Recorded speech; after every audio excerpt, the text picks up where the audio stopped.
diferencia a un movimiento social de una protesta?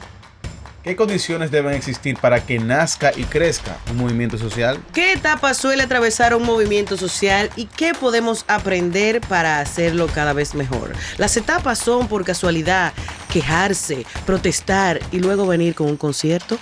Eso y más lo veremos aquí en este episodio de Política ¡Pa'l Pueblo! Los movimientos sociales no mueren, se transforman y a veces regresan con más fuerza.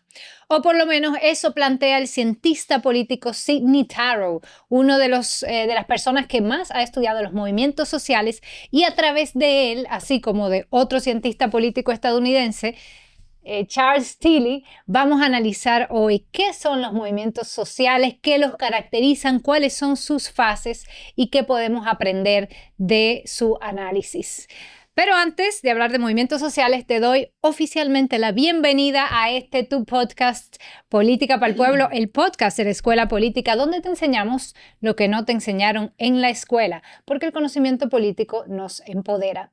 Y vamos a empezar a hablar de movimientos sociales, precisamente definiéndolos como concepto del día con Eduardo.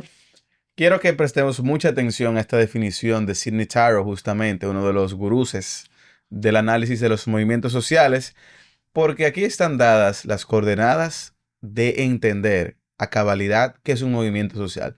Lo voy a leer textualmente y cada palabra, yo creo, de esta definición importa. Y dice así: los movimientos sociales son desafíos colectivos planteados por personas con objetivos comunes y solidaridad en interacción sostenida con élites, oponentes y autoridades. Vamos a leerlo de nuevo.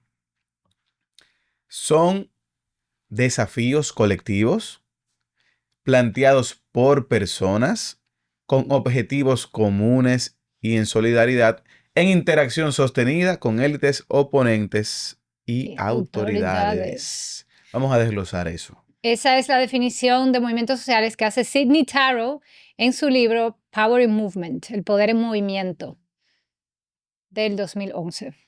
Yo creo que es una definición que vamos a ampliar, de hecho lo tenemos preparado para ustedes, pero es cortica, pero es muy, muy completa a mi modo de ver. Que yo tomo de ahí son desafíos colectivos, o sea, de hecho los movimientos sociales son un actor colectivo, y aquí retomamos lo que vimos en el episodio 3, si no me equivoco, actores políticos y sus diferentes estrategias, donde vimos la diferencia entre partidos políticos, grupos de interés o grupos de presión y movimientos sociales. Entonces, hoy vamos a profundizar un poco más en ese tercer tipo de actor colectivo, que los movimientos sociales, que como bien decía Eduardo, son planteados por personas que tienen un objetivo común, que los unifica en ese desafío que hacen, y que mantienen una interacción sostenida con élites, oponentes y autoridades. Y con la frase del día de Laura Nanita, vamos a profundizar esa última parte, ¿no?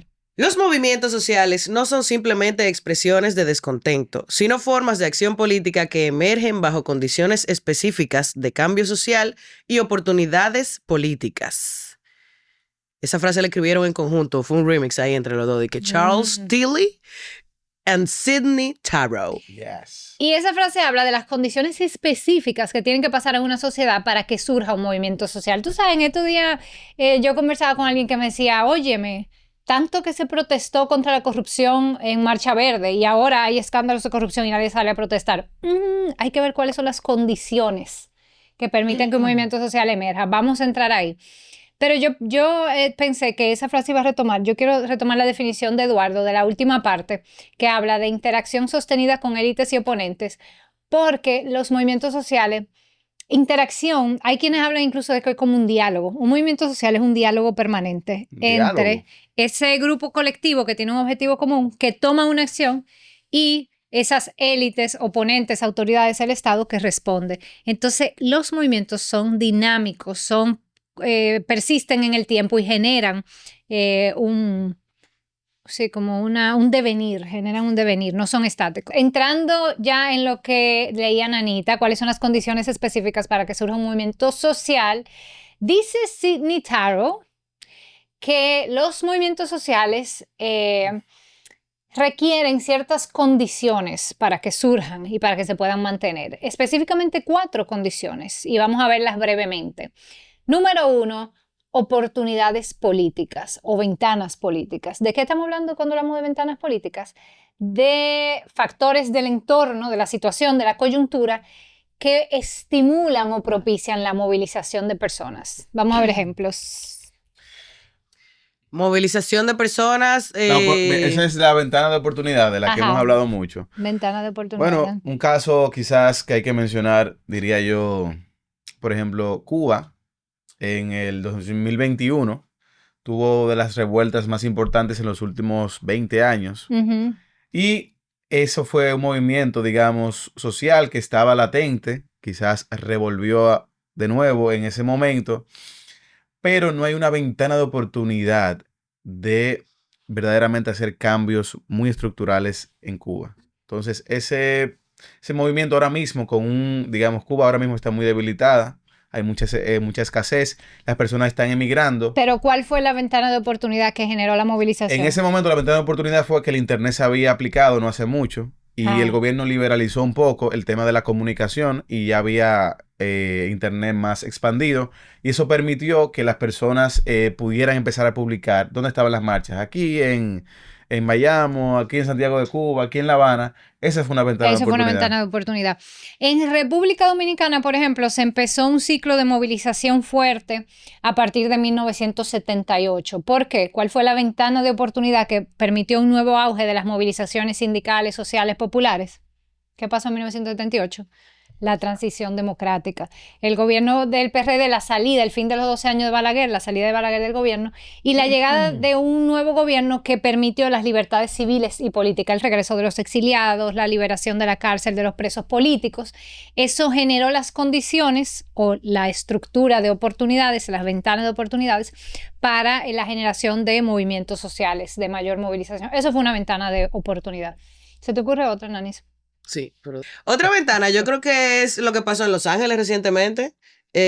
Como se le puede llamar revuelta eso, como que la gente se tiró para la calle. Pero un movimiento social. Mira, yo creo que sí, porque lo que yo entendí de eso es que la gente salió a protestar por el asedio que le tienen a los inmigrantes, estén de manera legal o no en Estados Unidos. Tú sabes, entonces, porque yo no creo que ellos estén en contra de que se lleven a la persona que están ilegalmente, pero es que tú no puedes parecer latino porque ya te van a caer arriba. Entonces, yo creo Pero recuerda que es sostenido en el tiempo. Hay que ver cuánto dura. Bueno, pero ya ahí vamos a ver, pero por lo pronto fue una ventana de oportunidad que generó movilización, sí, efectivamente. Sí. Crisis institucionales, cambios de gobierno, reformas políticas fallidas o que generan controversia, todas esas son ventanas de oportunidades que pueden estimular la movilización. Es un primer factor para que surja un movimiento social. En Los Ángeles también, apoyando eso que dice Nani, pasó que muchas personas y comerciantes se vieron afectados a la vez. O sea, que no fue algo, digamos, que surgió de un pequeño grupito que luego se fue sensibilizando, sino que fue algo paralelo que ocurrió a varios comerciantes a la misma vez y eso creó la ventana de que la gente saliera espontáneamente a protestar. Exactamente. Por todo eso. Y también la ventana de oportunidad de la especificidad de California como estado, que es un estado de muchos migrantes tradicionalmente.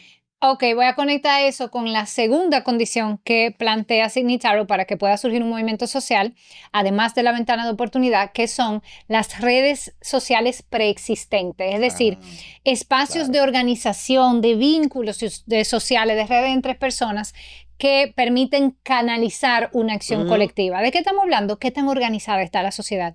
Iglesias, asociaciones sin fines de lucro, juntas de vecinos, ONG, todos esos grupos que ya incluso pueden ser clubes deportivos. Aquí los clubes deportivos y culturales jóvenes jugaron un rol importantísimo, e impulsado también durante la época del PRD en los años 80. O sea, la preexistencia de redes y organizaciones también es un factor que permite el surgimiento y el crecimiento de movimientos sociales. Ahí yo pudiera aplicar los cañeros que están pidiendo sus pensiones, por ejemplo. Los sindicatos. Porque ellos están organizados. Redes preexistentes y los sindicatos suelen jugar un rol importantísimo. De hecho, son la principal organización en el movimiento laboral. son los sindicatos, Ujú. pero también pueden jugar un rol y lo han jugado y lo juegan en otras organizaciones.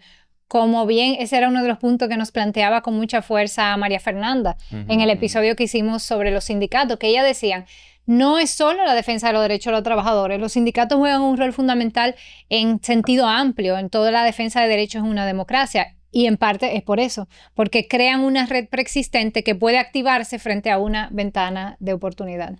También yo diría que con ese punto... se me fue. ¿De qué? ¿Qué más? ¡Droga, ¿Qué más? Ahí en ¿De ese qué mismo estamos sentido, hablando? De las redes No, sociales. redes sociales preexistentes, ¿algo más? High Sí. five. No, quizás San Bueno, Francisco no. de Macorís, que es una provincia, es un municipio que tiene una tradición de movilización muy fuerte. Por ejemplo, allá en San Francisco de Macorís, yo diría que es el municipio donde más se hace paro a nivel nacional, ¿Y históricamente. por qué? Porque Tienen una tradición justamente de las lucha. ¿Y tú sabes tradiciones qué otra ciudad que también? hay. Navarrete. Navarrete también con la Navarrete y San Falpo Francisco ahí. de Macorís son de las ciudades dominicanas que tienen más tradición de lucha, de protesta, de articulación De ciudadana. cierre, dicen protesta, cierra todo el mundo, paro 2 días. Eso es muy común en Sí. San Francisco. Mm. Bien, tercera condición, de acuerdo a Sidney Taro, marcos interpretativos compartidos. ¿Qué significa esto? Narrativas e interpretaciones comunes que hacen que muchas personas entiendan una situación como injusta y se identifiquen como parte de una causa colectiva. Y esto lo conecto con lo que vimos en el episodio pasado, en el episodio sobre la acción política, Kurt Schock, que la gente tiene que primero entender algo como injusto, entender que es que no lo va a aceptar y que puede hacer algo y que lo puede hacer como una acción colectiva. Esa capacidad de reconocer un problema, de nombrarlo y de enmarcarlo como un problema político, en el cual hay un actor, dígase el Estado o élites empresariales, ante el cual podemos exigir respuesta y solución. Esa realidad subjetiva, si se quiere, es también la tercera condición que plantea Sidney Taro para el surgimiento de un movimiento. Esto es tan importante que el profesor Fernando Peña, que es un dirigente social, político de izquierda del país, catedrático, está siendo ahora mismo, digamos, intimidado por la Barrigol y sus declaraciones. Y el profesor tiene toda una vida de lucha social y él ha analizado los movimientos sociales y dice, una de las grandes debilidades del movimiento social dominicano es la fragmentación ideológica. Es decir, al haber entre la dirigencia de los movimientos, cuando hay grupos que interpretan diferente una situación, eso genera una fragmentación que debilita el movimiento. Y analiza el profesor Fernando, eso pasa mucho con el movimiento en general. Hay diferentes acercamientos al tema que impiden una unión que facilite la movilización. Entonces, ese reto está presente todavía hoy día en República Dominicana. Un ejemplo que yo creo que fue muy exitoso y que ilustra claramente el rol que juegan este tema de los marcos narrativos compartidos fue el movimiento del 4% del PIB por la educación pública dominicana, que exigía aumentar la inversión en educación pública y que había precedentes, pero se masificó a partir del 2009.